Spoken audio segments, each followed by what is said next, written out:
नमस्कार दर्शक बंधु मो सागर चलतु नजर पकईबा आज सकाळ केतोटी गुरुत्वपूर्ण खबर उपरे सेतिबाई वीडियोटी को शेष पर्यंत देखा मोर अनुरोध। वीडियोटी भल लगे वीडियोटी को लाइक करे, चैनल को सब्सक्राइब करे, कमेंट माध्यम जनातु आपण माने मो वीडियो केउ जिल्लारू देखुचंते।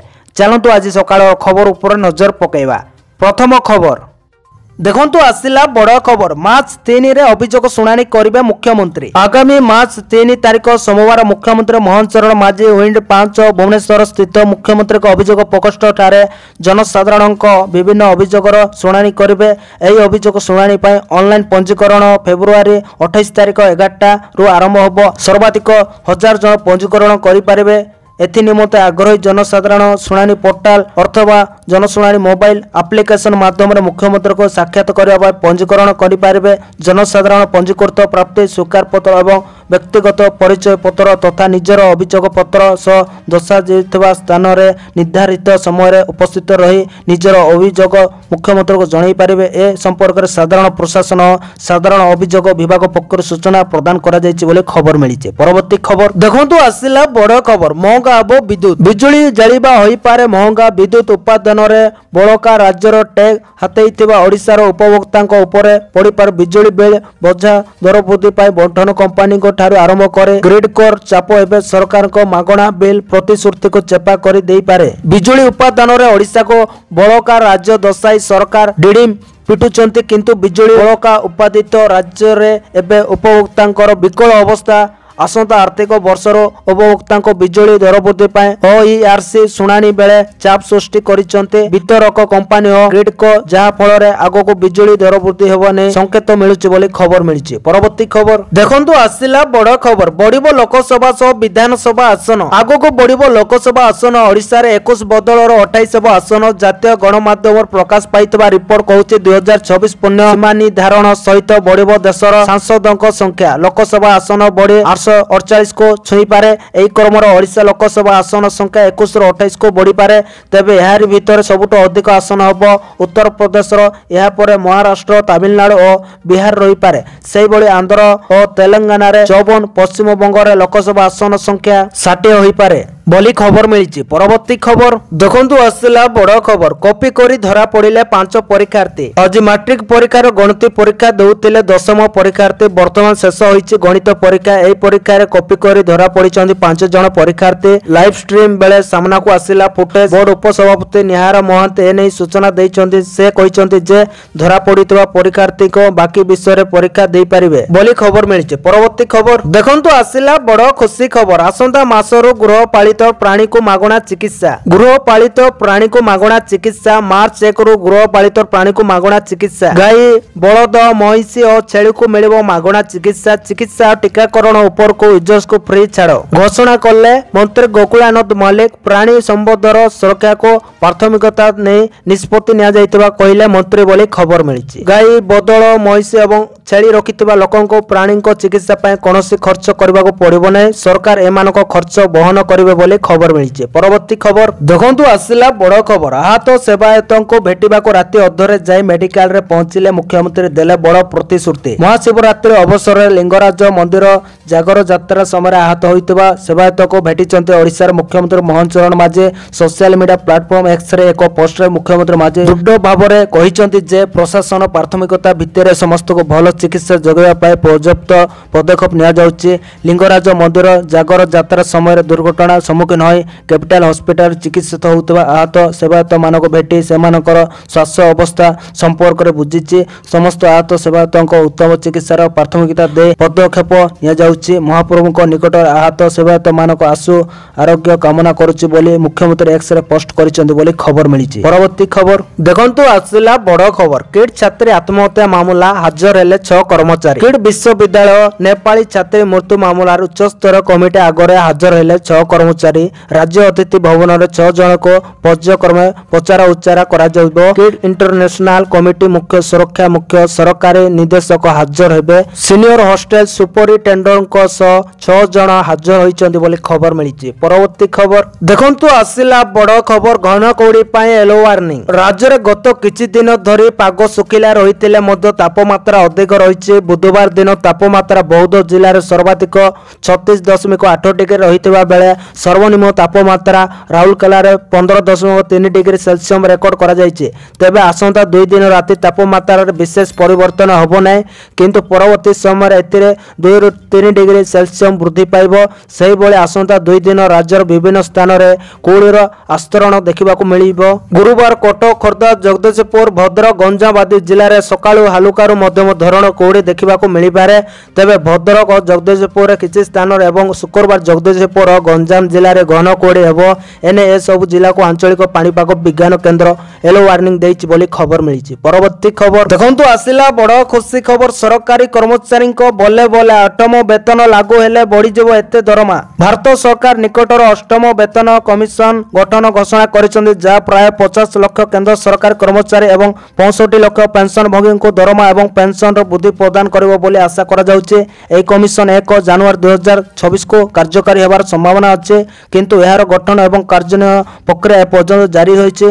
8ମ ବେତନ କମିଶନ 17 ଜାନୁଆରୀ 2025ରେ ଘୋଷଣା କରାଯାଇଥିଲା ଏବଂ ଏହାର ଗଠନ ପ୍ରକ୍ରିୟା ଏପ୍ରିଲ 2025 ସୁଦ୍ଧା ସମାପ୍ତ ହେବାର ଆଶା କରାଯାଉଛି। ଏହି କମିଶନ 1 ଜାନୁଆରୀ 2026ରୁ ଅର୍ଥାତ୍ 7ମ ବେତନ କମିଶନ ଶେଷ ହେବା ପରେ କାର୍ଯ୍ୟକାରୀ ହେବ। ତଥାପି କିଛି ରିପୋର୍ଟରେ ଏହାର କାର୍ଯ୍ୟାନ୍ୱୟନରେ ବିଳମ୍ବ ହେବାର ସମ୍ଭାବନା ମଧ୍ୟ ପ୍ରକାଶ ପାଇଛି ବୋଲି ଖବର ମିଳିଛି। ପରବର୍ତ୍ତୀ ଖବର ଦେଖନ୍ତୁ, ଆସିଲା ବଡ଼ ଖବର। 10ମ ପାସ୍ଙ୍କ ପାଇଁ ସୁବର୍ଣ୍ଣ ସୁଯୋଗ। ସିଆଇଏସ୍ଏଫ୍ ଚାକିରି ପାଇଁ ଅପେକ୍ଷା କରିଥିବା ପ୍ରାର୍ଥୀଙ୍କ ପାଇଁ ବଡ଼ ଅପଡେଟ୍। କେନ୍ଦ୍ରୀୟ ଶିଳ୍ପ ସୁରକ୍ଷା ବଳ ପକ୍ଷରୁ କନେଷ୍ଟବଳ ଟ୍ରେଡ୍ ସମନ୍ୱୟ ପଦରେ ନିଯୁକ୍ତି ପାଇଁ ବିଜ୍ଞପ୍ତି ଜାରି କରାଯାଇଛି। ଏହି ଚାକିରି ପାଇଁ ଅନଲାଇନ୍ ଆବେଦନ ପ୍ରକ୍ରିୟା 5 ମାର୍ଚ୍ଚ 2025ରେ ଆରମ୍ଭ ହେବାକୁ ଯାଉଛି। ଆବେଦନ କରିବା ଲାଗି ଯୋଗ୍ୟ ହେବ ଇଚ୍ଛୁକ ପ୍ରାର୍ଥୀ ଅଫିସିଆଲ ୱେବସାଇଟରେ ଆପ୍ଲାଏ କରିପାରିବେ। ଏହି ନିଯୁକ୍ତି ପ୍ରକ୍ରିୟା ପାଇଁ ଅନଲାଇନ୍ ଆବେଦନ 3 ଏପ୍ରିଲ 2025 ପର୍ଯ୍ୟନ୍ତ କରାଯିବ ବୋଲି ଖବର ମିଳିଛି। ପରବର୍ତ୍ତୀ ଖବର ଦେଖନ୍ତୁ, ଆସିଲା ବଡ଼ ଖବର। ସିଏମ୍ ଯୋଗୀ ଆଦିତ୍ୟନାଥଙ୍କ ବଡ଼ ଘୋଷଣା, ସଫାଇ କର୍ମଚାରୀଙ୍କୁ 10,000 ବୋନସ। ବିଶ୍ୱର ସବୁଠାରୁ ବଡ଼ ଧାର୍ମିକ ଏବଂ ଆଧ୍ୟାତ୍ମିକ ସମାଗମ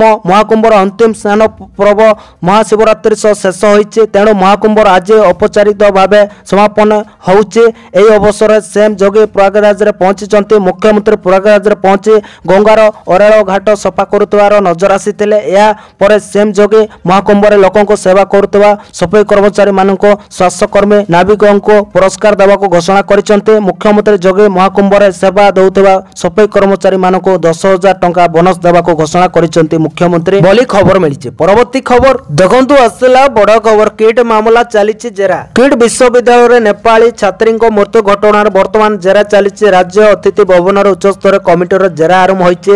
ଜଣଙ୍କ ପରେ ଜଣେ ଅଧିକାରୀଙ୍କ ପର୍ଯ୍ୟାୟକ୍ରମେ ଜେରା ଚାଲିଛି। ଏହି ମାମଲାରେ ସରକାରୀ ନିର୍ଦ୍ଦେଶକ, ସିନିୟର ହଷ୍ଟେଲ ସୁପରିଟେଣ୍ଡେଣ୍ଟଙ୍କୁ ମଧ୍ୟ ଜେରା କରାଯାଇଛି। 6 ଜଣଙ୍କୁ ଜେରା କରିଛି ଉଚ୍ଚସ୍ତରୀୟ କମିଟି। ପର୍ଯ୍ୟାୟକ୍ରମରେ କମିଟି ପଚରା ଉଚରା କରୁଛି। କମିଟି ପୂର୍ବରୁ କିଟର 8 ଜଣଙ୍କୁ ଜେରା କରିସାରିଛି ବୋଲି ଖବର ମିଳିଛି। ପରବର୍ତ୍ତୀ ଖବର ଦେଖନ୍ତୁ, ଆସିଲା ବଡ଼ ଖବର। ସରିଲା ମହାକୁମ୍ଭ ମେଳା ଶେଷ ଦିନରେ ସଙ୍ଗମ ସ୍ଥଳରେ ଲକ୍ଷାଧିକ ଶ୍ରଦ୍ଧାଳୁଙ୍କ ଭିଡ଼। 45 ଦିନରେ 67 କୋଟିରୁ ଅଧିକ ବୁଡ଼ ପକାଇଥିବା ସୂଚନା। ମହାଶିବରାତ୍ରିରେ ଅନ୍ତିମ ଅମୃତ ସ୍ନାନ ସହ ଶେଷ ହୋଇଛି ପୂର୍ଣ୍ଣ ମହାକୁମ୍ଭ। 144 ବର୍ଷ ପରେ ଏଭଳି ଏକ ଐତିହାସିକ ମୁହୂର୍ତ୍ତପୂର୍ଣ୍ଣ ମୁକ ସାକ୍ଷୀ ହେବା ଲାଗି ଲକ୍ଷ ଲକ୍ଷ ଶ୍ରଦ୍ଧାଳୁଙ୍କୁ ଏବେ ପ୍ରୟାଗରାଜରେ ବୁଡ଼ ପକାଇବା ପାଇଁ ଏକାଠି ହୋଇଛନ୍ତି। ଜାନୁଆରୀ 13 ତାରିଖ ପୌଷ ପୂର୍ଣ୍ଣିମାରେ ଆରମ୍ଭ ହୋଇଥିଲା ମହାକୁମ୍ଭ। 1.5 ମାସ ପରେ ଶେଷ ହୋଇଛି ମେଳା। ଆସ୍ଥା ଓ ବିଶ୍ୱାସର ପ୍ରତୀକ ମହାକୁମ୍ଭରେ 67 କୋଟି ଲୋକ ସଙ୍ଗମରେ ବୁଡ଼ ପକାଇ ସାରିଛନ୍ତି ବୋଲି ଖବର ମିଳିଛି। ପରବର୍ତ୍ତୀ ଖବର ଦେଖନ୍ତୁ, ଆସିଲା ବଡ଼ ଖବର। ଓଡ଼ିଶା ସୀମାନ୍ତ ଛତିଶଗଡ଼ ସୁକୁମା ଜିଲ୍ଲା ଗୋଲାପଲ୍ଲୀ ମୁଖ୍ୟ ରାସ୍ତାରୁ ଯବାନମାନେ ଗୁରୁବାର ଏକ 5 କେଜି ଓଜନ ଆଇଇଡି ବିସ୍ଫୋରକ ଜବତ କରିଛନ୍ତି। ଜବତ ପରେ ବିସ୍ଫୋରକକୁ ଯବାନମାନେ ନିଷ୍କ୍ରିୟ କରି ଦେଇଛନ୍ତି। ନିଷ୍କ୍ରିୟ ବେଳେ ପ୍ରଚଣ୍ଡ ବିସ୍ଫୋରଣ ଘଟିଥିଲା। ସୁରକ୍ଷାକର୍ମୀମାନଙ୍କୁ ଟାର୍ଗେଟ କରି ମାଓବାଦୀମାନେ ସୁକୁମା ଜିଲ୍ଲା ଗୋଲାପଲ୍ଲୀ ମୁଖ୍ୟ ରାସ୍ତାରେ ଆଇଇଡି ଗଞ୍ଚିଥିଲେ। ହେଲେ ଯବାନମାନେ କର୍ମୀ ଅପରେସନ ବେଳେ 5 କେଜି ଓଜନର ଆଇଇଡି ବିସ୍ଫୋରକ ଜବତ କରିଥିଲେ। ପରେ ଯବାନମାନେ ନିକଟସ୍ଥ ଜଙ୍ଗଲରେ ଜବତ ଆଇଇଡି ବିସ୍ଫୋରକକୁ ନିଷ୍କ୍ରିୟ କରିଥିଲେ। ଫଳରେ ମାଓବାଦୀଙ୍କ ଏକ ବଡ଼ ଧରଣର ଯୋଜନା ଫଣ୍ଟ ହୋଇଯାଇଛି ବୋଲି ଖବର ମିଳିଛି। ପରବର୍ତ୍ତୀ ଖବର ଦେଖନ୍ତୁ, ଆସିଲା ବଡ଼ ଖବର। ପୁଣି କଟକ ଗଣେଶ ଘାଟରେ ମୋ ବସ୍ ଓ ଅଟୋ ମଧ୍ୟରେ ଧକ୍କା। କଟକ ଗଣେଶ ଘାଟ ଛକରେ ଅଟୋ ଓ ମୋ ବସ୍ ମଧ୍ୟରେ ଧକ୍କା ହୋଇଛି। ଅଟୋରେ ଥିବା ଡ୍ରାଇଭର ଗୁରୁତର ଆହତ ହୋଇଛନ୍ତି। ଘଟଣା ଘଟଣାस्थଳ ସ୍ଥାनीୟ ଲୋକ ଏକାଠି ହୋଇ ଆହତକୁ ଉଦ୍ଧାର କରି ମେଡିକାଲ ପଠାଇଛନ୍ତି। ମୋ ବସଟି ହାଇକୋର୍ଟ ଆଡ଼କୁ ଜୋରରେ ଆସୁଥିବା ବେଳେ ହଠାତ୍ ଇଣ୍ଡିକେଟର ନ ଦେଇ ବାମ ପାର୍ଶ୍ୱକୁ ଅଟକି ଯାଇଥିଲା। ଫଳରେ ପଛରେ ଆସୁଥିବା ଅଟୋଟି ଭାରସାମ୍ୟ ହରାଇ ମୋ ବସରେ ବାଡ଼େଇ ହୋଇ ଯାଇଥିଲା। ଡ୍ରାଇଭରର ଗୋଡ଼, ହାତ ଓ ଛାତିରେ ଆଘାତ ଲାଗିଛି। ପ୍ରତିଦିନ ମୋ ବସ ଡ୍ରାଇଭରଙ୍କ ଅସାବଧାନତା କାରଣରୁ କଟକ ଭୁବନେଶ୍ୱରରେ ଦୁର୍ଘଟଣା ଘଟୁଛି। ଗତକାଲି ବାଦାମବାଡ଼ିରେ ମଧ୍ୟ ଏଭଳି ମୋ ବସ୍ ଦୁର୍ଘଟଣା ଘଟିଥିଲା ବୋଲି ଖବର ମିଳିଛି। ପରବର୍ତ୍ତୀ ଖବର ଦେଖନ୍ତୁ, ଆସିଲା ବଡ଼ ଖବର। ମାର୍ଚ୍ଚ ମାସରେ 14 ଦିନ ବ୍ୟାଙ୍କ ବନ୍ଦ ରହିବ। Reserve bank of India March ମାସରେ ଛୁଟି ଦିନର ତାଲିକା ପ୍ରକାଶ କରିଛି। ତେଣୁ ଯଦି ଆପଣଙ୍କର ବ୍ୟାଙ୍କ ସହିତ ଜଡ଼ିତ କୌଣସି କାମ ଅଛି ତେବେ ଏହାକୁ ଆଗରୁ ସାରି ଦିଅନ୍ତୁ। ଯାହାଦ୍ୱାରା ଯଦି ଆପଣଙ୍କର କୌଣସି ଗୁରୁତ୍ୱପୂର୍ଣ୍ଣ କାର୍ଯ୍ୟ ଅଟକି ଯାଏ ତେବେ ଆପଣ କୌଣସି ସମସ୍ୟାର ସମ୍ମୁଖୀନ ହେବେ ନାହିଁ। ମାର୍ଚ୍ଚରେ 14 ଦିନ ବ୍ୟାଙ୍କ ଛୁଟି ଅଛି। ମାର୍ଚ୍ଚ 2025 ଅନେକ ବିଶେଷ ଦିନ ଗୁଡ଼ିକରେ ପରିପୂର୍ଣ୍ଣ। ଏହି ମାସରେ ବ୍ୟାଙ୍କ ଗୁଡ଼ିକର ବିଭିନ୍ନ ଦିନ ଏବଂ ବିଶେଷ ଅବସର ବନ୍ଦ ରହିବ। ଏହି ଛୁଟି ଗୁଡ଼ିକରେ ଦ୍ୱିତୀୟ, ଚତୁର୍ଥ ଶନିବାର ଏବଂ ରବିବାର ମଧ୍ୟ ଅନ୍ତର୍ଭୁକ୍ତ ହେବ। ମାର୍ଚ୍ଚ ମାସରେ ଆପଣଙ୍କର ରାଜ୍ୟରେ ବ୍ୟାଙ୍କ ଗୁଡ଼ିକ କେବେ କେବେ ବନ୍ଦ ରହିବ ବୋଲି ଖବର ମିଳିଛି। ପରବର୍ତ୍ତୀ ଖବର ଦେଖନ୍ତୁ, ଆସିଲା ବଡ଼ ଖବର। ପୋଲାଭରମ ପ୍ରକଳ୍ପକୁ ନେଇ ପୁଣି ରାଜ୍ୟ ରାଜନୀତିରେ ସରଗରମ ରହିଛି। ଓଡ଼ିଶାରେ ବିଜେପି ସରକାର, ଛତିଶଗଡ଼ରେ ବିଜେପି ସରକାର ଓ କେନ୍ଦ୍ରରେ ବିଜେପି ସରକାର ଥାଇ ଯଦି ପୋଲାଭରମ ପ୍ରକଳ୍ପ ସମସ୍ୟାର ସମାଧାନ ନ ହେବ ତେବେ ଏହି ସମସ୍ୟାର ସମାଧାନ କିଏ କରିବ ବୋଲି ପ୍ରଶ୍ନ କରିଛନ୍ତି ମହାନଦୀ ପଞ୍ଚାୟତ କ୍ରିୟାନୁଷ୍ଠାନ କମିଟି। ଏନେଇ ଆସନ୍ତାକାଲି ମୋଟୁ ଅଞ୍ଚଳରେ କମିଟି ତରଫରୁ ଆନ୍ଦୋଳନ କରାଯିବ ବୋଲି କୁହାଯାଉଛି। ଏହି ଆନ୍ଦୋଳନକୁ ବିଜେଡି ସମର୍ଥନ କରିବ। ସୂଚନା ଥାଉ କି ମହାନଦୀ ଉପରେ ଛତିଶଗଡ଼ ସରକାର ଉଚ୍ଚ ବ୍ୟାରେଜ ନିର୍ମାଣ କରୁଥିବାରୁ ଏହା ଓଡ଼ିଶା ପାଇଁ ବିପଦ ସୃଷ୍ଟି କରିବ। ଚାଷୀ ଆବଶ୍ୟକ ମୁତାବକ ପାଣି ପାଇବାରୁ ବଞ୍ଚିତ ହେଉଛନ୍ତି ଏବଂ ଏନେଇ ଅନେକ ଗୁଡ଼ିଏ ସମସ୍ୟା ଦେଖାଦେଉଛି। ଏହି ମାମଲା ଏବେ ଟ୍ରିବ୍ୟୁନାଲରେ ବିଚାରାଧୀନ ରହିଛି। ହେଲେ ଦୀର୍ଘ ବର୍ଷ ହେବ ମାମଲାର ସମାଧାନ ନ ହୋଇପାରିବାରୁ ଶେଷରେ ଆନ୍ଦୋଳନକୁ ଓହ୍ଲାଇଛି କ୍ରିୟାନୁଷ୍ଠାନ କମିଟି ବୋଲି ଖବର ମିଳିଛି। ପରବର୍ତ୍ତୀ ଖବର ଦେଖନ୍ତୁ, ଆସିଲା ବଡ଼ ଖବର। 2 ଦିନିଆ ଓଡ଼ିଶା ଗସ୍ତରେ ଆସିବେ ଜେପି ନଡ୍ଡା। 28 ତାରିଖ ଅର୍ଥାତ୍ ଆଜି ପ୍ରଥମ ଥର ପାଇଁ ଜାତୀୟ ସ୍ୱାସ୍ଥ୍ୟ ମିଶନ କାର୍ଯ୍ୟକ୍ରମ ପୁରୀରେ ଆୟୋଜନ କରାଯାଉଛି। ଏଥିରେ ଦଳର ରାଷ୍ଟ୍ରୀୟ ଅଧ୍ୟକ୍ଷ ତଥା କେନ୍ଦ୍ର ସ୍ୱାସ୍ଥ୍ୟ ମନ୍ତ୍ରୀ ଜଗତ ପ୍ରକାଶ ନଡ୍ଡା ଯୋଗଦେବାର କାର୍ଯ୍ୟକ୍ରମ ରହିଛି। ଏହି ପରିପ୍ରେକ୍ଷୀରେ ନଡ୍ଡା ଆଜିଠାରୁ 2 ଦିନିଆ ଓଡ଼ିଶା ଗସ୍ତରେ ଆସୁଛନ୍ତି। ଆଜି ସନ୍ଧ୍ୟା 7ଟାରେ ଭୁବନେଶ୍ୱରରେ ପହଞ୍ଚିବା ପରେ କୋଣାର୍କ ଯାଇ ରାତି ଯାପନ କରିବେ। ଆସନ୍ତାକାଲି ନଡ୍ଡା ପୁରୀରେ ହେବାକୁ ଥିବା ଜାତୀୟ ସ୍ୱାସ୍ଥ୍ୟ ମିଶନ କାର୍ଯ୍ୟକ୍ରମରେ ଯୋଗଦେବେ। ଏହାପରେ ଭୁବନେଶ୍ୱର ଫେରି ଦଳର ପ୍ରମୁଖ କାର୍ଯ୍ୟକର୍ତ୍ତାଙ୍କ ସହ ଚର୍ଚ୍ଚା ଏବଂ ଆଲୋଚନା କରିବାର କାର୍ଯ୍ୟକ୍ରମ ରହିଛି ବୋଲି ରାଜ୍ୟ ଉପସଭାପତି ବିରଞ୍ଚି ନାରାୟଣ ତ୍ରିପାଠୀ ସୂଚନା ଦେଇଛନ୍ତି ବୋଲି ଖବର ମିଳିଛି। ପରବର୍ତ୍ତୀ ଖବର ଦେଖନ୍ତୁ, ଆସିଲା ବଡ଼ ଖବର। ଜମି ଜବରଦଖଲକାରୀ ସାବଧାନ। ହଜାର ହଜାର ହେକ୍ଟର ସରକାରୀ ଜମିକୁ ପ୍ରଭାବଶାଳୀ ଲୋକ କବ୍ଜା କରି ରଖିଛନ୍ତି। ବର୍ଷ ବର୍ଷ ଧରି ନିଜ ଜମି ଭଳି ବ୍ୟବହାର କରି ମାଲାମାଲ ହେଉଛନ୍ତି। ହେଲେ ଏଣିକି ଆଉ ନିସ୍ତାର ନାହିଁ। ଜବରଦଖଲ ହୋଇଥିବା ସବୁ ସରକାରୀ ଜମିକୁ ଫେରାଇ ଆଣିବେ ସରକାର। ରାଜ୍ୟରେ ଜମି ମାଫିଆଙ୍କ ରାଜ ଚାଲିଛି। ଏକରେ ନୁହେଁ କି 2 ଏକର ନୁହେଁ, ଆଇନ କାନୁନ ବିଧି ବ୍ୟବସ୍ଥାକୁ ମୋଡ଼ି ମକଚି 10,000 ଏକରରୁ ଅଧିକ ପରିମାଣର ଗୋଚର ଜମିକୁ କବ୍ଜାକୁ ନେଇଛନ୍ତି ଜବରଦଖଲକାରୀ। ବିଧାନସଭାର ଏହି ତଥ୍ୟ ସେମାନଙ୍କୁ ଆସିବା ପରେ ଆକ୍ସନ ମୋଡକୁ ଆସିଛନ୍ତି ରାଜ୍ୟ ସରକାର ବୋଲି ଖବର ମିଳିଛି। ପରବର୍ତ୍ତୀ ଖବର ଦେଖନ୍ତୁ, ଆସିଲା ବଡ଼ ଖବର। ଯୋଗୀଙ୍କ ବଡ଼ ଘୋଷଣା, ଡଙ୍ଗା ଚାଳକଙ୍କୁ ମିଳିବ 5 ଲକ୍ଷର ବୀମା। 45 ଦିନ ଚାଲିଥିବା ମହାକୁମ୍ଭ 2025ର ସମାପନ ମହାଶିବରାତ୍ରିକୁ ହୋଇଛି। ତଥାପି ପ୍ରୟାଗରାଜର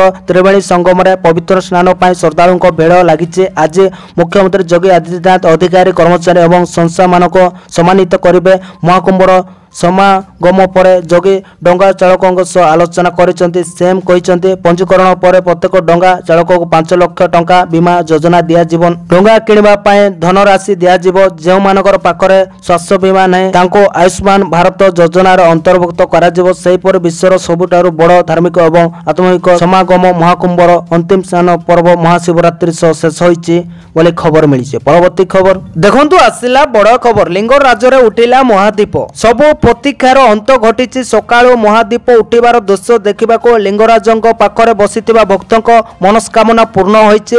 ଭକ୍ତିମୟ ପରିବେଶ। ହର ହର ମହାଦେବ, ଜୟ ଶିବ ଶମ୍ଭୁ ନାରାରେ ଗଗନ ପବନ ପଙ୍କର୍ମିତ ହେଉଛି। ଏହାରି ଭିତରେ ସେବାୟତ ମାନେ ଲିଙ୍ଗରାଜ ଚୂଡ଼ା ପର୍ଯ୍ୟନ୍ତ ବହି ନେଉଛନ୍ତି ମହାଦୀପକୁ। କଡ଼ା ସୁରକ୍ଷା ବ୍ୟବସ୍ଥା।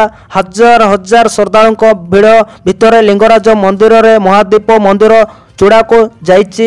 बोली खबर मिली। परवर्ती खबर देखु आसला बड़ खबर राजस्व विपर्य परिचालना मंत्री को कड़ा चेतावनी। बाली माफिया सावधान, बाली चोर को एणिकी छड़ा जीव ना एने कार्यानुष्ठान आरंभ हो सारी। एणिकी बाली तस्करी रोकवा नुआ आईन अणाजिब सह बाली माफिया विरोध में निया दुर्योग अनुष्ठान आगु बाली खादन राजस्व विभाग अधीन आसुला। पूर्व सरकार यह माइंस विभाग को आनी माइंस विभाग कर्मचारी अभिभावक को दूर करने सह नुआ इंस्पेक्टर तैयारी लगी राज्य सरकार। नुआ सरकार आसबार 8 मास भीतर बाली आसुवा राजस्व वृद्धि घटी। आगक बाली भली उत्सर आसुवा राजस्व अभिवृद्धि घटवा सह बाली माफिया विरोध में दुर्योग अनुष्ठान निया आज राउरकेला हॉकी विलेज रे आयोजित बुद्धिजीवी सम्मेलन मुख्य वक्ता भाव जोगदे कहते राजस्व विपर्य परिचालन मंत्री सुरेश पुजारी बोली खबर मिली। परवर्ती खबर देखु आसला बड़ खबर कमिला सुना दर शीघ्र जाए किणी आणतु नहेले पुणी बढ़ीजिव। राज्यवासी को मिला टिके आश्वस्ति कारण एबे जेहेतु बाहागर सीजन चली तेणु समस्त सुना गहना किणवार व्यस्त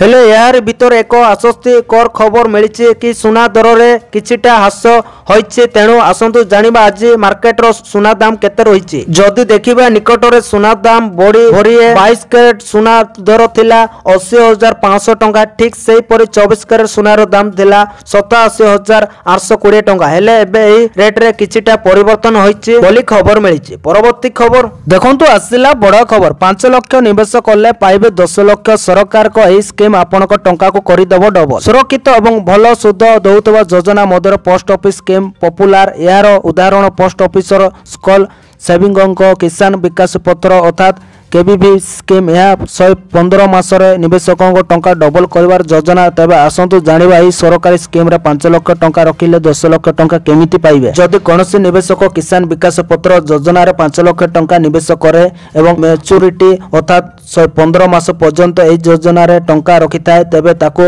7.5% सुध आधार 5 लाख टंका केवल सुधरु मिलिबो। किसान विकास पत्र निवेश राशि उपर सुधर गणना कंपाउंडिंग आधार में होता है। एठारे निवेशकों को मिलुवा टंकार टैक्स सामिल रही। सरकार किसान विकास पत्र मैच्योरिटी अवधि पूर्व 123 मास को ह्रास कर 120 मास कर आहरी ह्रास कर 115 मास कर अर्थात पूर्व कम समय ही स्कीम रो फायदा मिल जाए थाए बोली खबर मिली। परवर्ती खबर देखंतु आसला बड़ खबर चैंपियंस ट्रॉफी रे इंग्लैंड विपक्ष अफगानिस्तान रो ऐतिहासिक विजय। हारिबा पर सेमीफाइनल रो बाद पड़िला इंग्लैंड। चैंपियंस ट्रॉफी रे इंग्लैंड विपक्ष अफगानिस्तान रो ऐतिहासिक विजय। पानी रे फाटिला रूट को शतक पराजय पर सेमीरू बाद पड़िला इंग्लैंड। विजय सह सेमीफाइनल दौड़ में अफगानिस्तान प्रथम बैटिंग करे 326 रन टार्गेट देथिला अफगानिस्तान। दल मात्र 47 रन रे 3टी विकेट हराई बैकफुट रे पड़ी जाइथिला अफगानिस्तान। परे दल पक्षरु इब्राहिम जोर्डान जबरदस्त बैटिंग करथिले 146 बॉल रो 12 चौका और 6 छक्का सह 167 रन करथिले। शेष रे 7 विकेट विनिमय रे दल 325 रन करिवार सक्षम होइतिला। 326 रन रो विशाल लक्ष्य को पिछा करे इंग्लैंड 317 रन रो करिवार सक्षम होइतिला बोली खबर मिलिछि। परवर्ती खबर देखंतु आसिला बड़ खबर ड्राइविंग लाइसेंस रिन्यू करि नथिले शीघ्र करि नियंतु नहले हबो एतकी टंका जरिमाना। जदि आपनकर ड्राइविंग लाइसेंस रो अवधि शेष होबाकू जाउछि एवं आपण याको रिन्यू करिबाकू भाबुचंती तेबे एही खबर आपनक पई। प्रकृतर अनेक समय लोक माने सेमानकर ड्राइविंग लाइसेंस वैधता समाप्त होगा पर मध्य रिन्यू करू नाहंते। दीर्घ समय धरे एपरि करबा द्वारा आपनकर ड्राइविंग लाइसेंस बातिल होई पारे जा जगो आपनको असुविधार सम्मुखीन होबाको पड़ी पारे। एपरि परिस्थिति रे आमे आपनको लाइसेंस रिन्यू रो संपूर्ण प्रक्रिया कहबो। एथिपई केते फीस आदाय करा जाय एवं एथिपई आवश्यक डॉक्यूमेंट गुडी को मध्य आमे जानिबा। कहि रखुछु जे भारत रे जे कोनोसी ड्राइविंग लाइसेंस केवल एक निर्दिष्ट समय पई प्रदान करा जाय। यार मियाद शेष होगा पर आपनको गोटे मास अर्थात 30 दिन समय दिया जिवो। एही 30 दिन मध्य ड्राइविंग लाइसेंस को रिन्यू करबा को पड़िबो। जदि आपण 30 दिन पर रिन्यू पई आवेदन करंती तेबे आपनको जरिमाना देबा को पड़िबो। निर्धारित समय मध्य रिन्यू पई फीस 400 टंका किंतु जदि आपण मियाद शेष होबार गोटे मास पर लाइसेंस नवीकरण करंती तेबे आपनको 1500 टंका पर्यंत देबा को पड़ी पारे बोली खबर मिली। तो दर्शक बंधु ए आज सकाळ केतोटी गुरुत्वपूर्ण खबर। जदि वीडियोटी भल लागिছে लाइक करबा सहित हम चैनल को सब्सक्राइब करंतु आ वीडियो को शेयर करंतु। वीडियोटी संपूर्ण देखिथिबारु आपण मानको बहुत बहुत धन्यवाद।